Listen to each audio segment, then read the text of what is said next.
Well, that didn't take long. Democrats are now demanding a new wave of investigations into President Trump.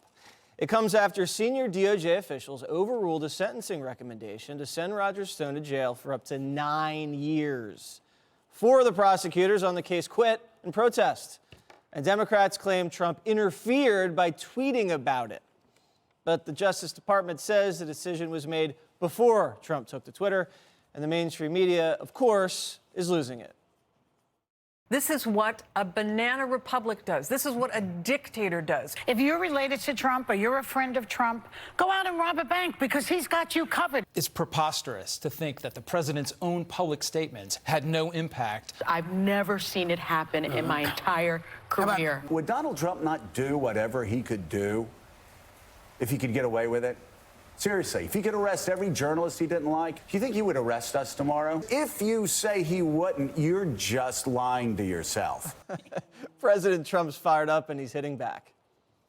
The fact is that Roger Stone was treated horribly, and so were many other people. Their lives were destroyed. And I want to thank the Justice Department. They saw the horribleness of a 9-year sentence for doing nothing. You have murderers and drug addicts. They don't get 9 years. In the meantime, Comey walks around making book deals. The people that launched the scam investigation, and what they did is a disgrace. All right, Juan, do you want to see Roger Stone die in prison?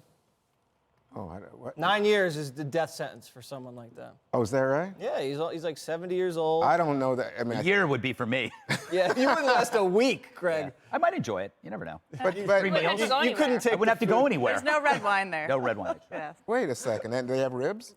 Probably Okay. not. All right. So anyway, I just think you have 4 career prosecutors decide to resign. I don't think there's any question. Something bad is going on here with regard to a pillar of our great American Constitution, which is that we are a nation of laws. I agree. And suddenly you have the president, remember, you know what struck me today? I remember when this president got upset because Bill Clinton met with Loretta Lynch on a tarmac and he said, oh my God, he was influencing the Attorney General to do his bidding with regard to Hillary in the email. Now here comes President Trump, and he is clearly expressing his views in a way that will influence the Attorney General, Bill Barr, to come out and say, oh yeah, you know what, these prosecutors of mine, they've overdone it.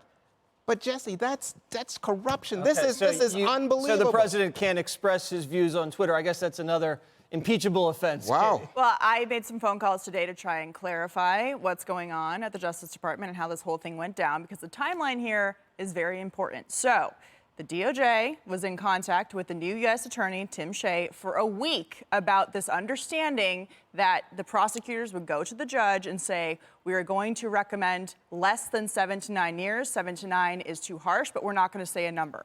They go in, they roll over the U.S. Attorney in D.C. the first week on the job, and they put the sentencing in with 7 to 9 years. Barr finds out about it. It's a total disaster, and they say, well, now we have to change it because it's not fair and it doesn't actually match what went down with the trial. So that decision was made. There was an understanding for a week before this happened. Then President Trump decides to go on Twitter and discuss it, which has created all of this backlash about did he have influence. But they've been talking about this, and the U.S. Attorney's Office in D.C. has been working with the Department of Justice for more than a week on this understanding that this kind of filing and the sentencing would be less, or at least not 7 to 9 years for Roger Stone. And the U.S. Attorney's Office essentially blew it. And now you have these Mueller prosecutors saying, we're out. But I think the reasons why and the timeline is getting a little bit mixed up with people who are talking about it. Greg, what do you think?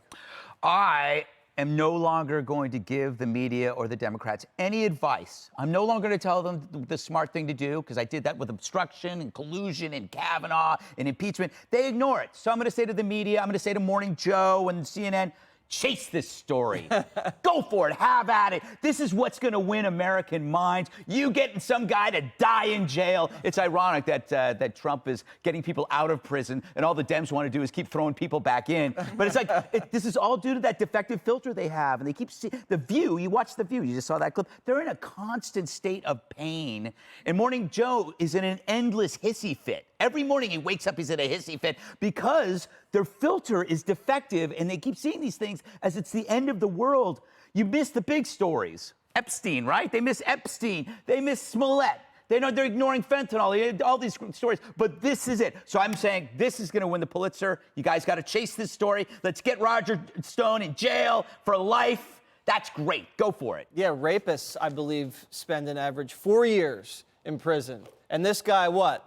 He's going to prison for 9 years because John Podesta fell for a phishing email from a Russian. Witness tampering is the one. And the guy that said he was supposedly intimidated says, I wasn't intimidated. So I think what will end up happening is the U.S. attorney, the assistant U.S. attorneys that resigned, they will also be investigated to see if they were withholding information from the U.S. attorney. So now they are going to have another 6 weeks or so because Bill Barr has agreed to testify in front of the Congress on March 31st. We've seen how that's gone several times. He just rings around them, but that's all happening March 31st. No one will really pay attention. It is interesting that the sentencing guidelines for federal crimes, they're due for some revision. And the president's been willing to look at that. The Democrats actually applauded for that line in the State of the Union. But when it comes to somebody like Roger Stone, they want the full sentence. But wait until they freak out when President Trump pardons him. Oh, my God. That'll be the big one. Predictions But you know, with just Dana. what you said. This is a guy that was witness tampering, obstructing justice, But, lying. but Juan, the guy in the trial who they alleged witness tampering against said that it was actually a joke, and they talk about stuff like that all the time, and he actually didn't feel They intimidated. overcharged on a hoax investigation to justify the hoax. It's fun living in a banana republic, isn't it, guys? It's fun.